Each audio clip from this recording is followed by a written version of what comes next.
just keep in mind, even if something is like the most optimal thing to do ever, it does not mean it is the most optimal thing to do for you in your life. Lost Edge says, can you gain muscles without doing repeats until failure? For example, push-ups until failure and repeating this 3 times compared to doing push-ups in long intervals and not doing them in failure. So for example, 60% of your reps or 60% of your max reps every hour for 12 hours. Which of these give better results? So another way to phrase this, let's just rephrase this question. 3 sets of AMRAP, or as many reps as you can.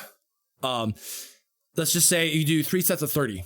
Let's just say 3 sets of 30 for a couple minute rest once every couple of days, or just for that day, versus you're doing 12 sets of 20 reps, so like 60% of your max reps, 12 sets of 20 reps push-ups throughout the entire day with 1 hour rest. So the answer is it depends on a couple of things. So what you're describing it sounds a lot like some Eastern European Russian training model for advanced international competitive athletes, to where their job is to literally train all day. And I know there are some training modalities that have come out of that where basically they just train seriously every day, every hour or every couple of hours with really low volume. So they're not generating too much fatigue where they can't like keep doing this, but they're just doing it like every day. I don't know the names of this. I can't remember, but even if that is superior, because it might actually be superior to train like that.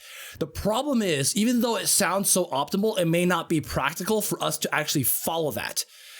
Because like, as much as I love doing, weightlifting, I don't like having to warm up and interrupt what I'm doing to come back to the bar to do it again. Not to mention, in my case, I'm old and broken and I require a lot of warming up to get to whatever my working weights are. So we have to just keep in mind, even if something is like the most optimal thing to do ever, it does not mean it is the most optimal thing to do for you in your life. Now, that being said, push-ups is relatively low, a low hanging fruit. It's a low amount of effort. You don't really need warm-ups. So here's what I would suggest. If you can practically do a set of push-ups every hour for 12 hours, is not a big hassle to do this. You don't mind doing it, I would say go for it, because total volume does matter as long as it's intense enough.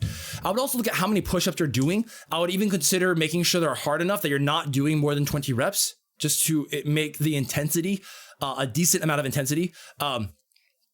So I would try to like do tempo push-ups or decline push-ups to make the push-ups harder, such that you cannot do more than 20 reps.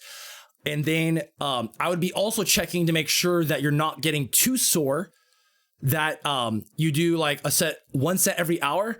Your soreness might start building up to where it's impacting your sets. You might stop early. That might improve though if you train like that. If you train like that for a couple of weeks, maybe you could start pushing harder and harder and doing more and more sets. Because initially, like whenever you change training modalities, you're probably going to suck until you adapt to it and you get used to it.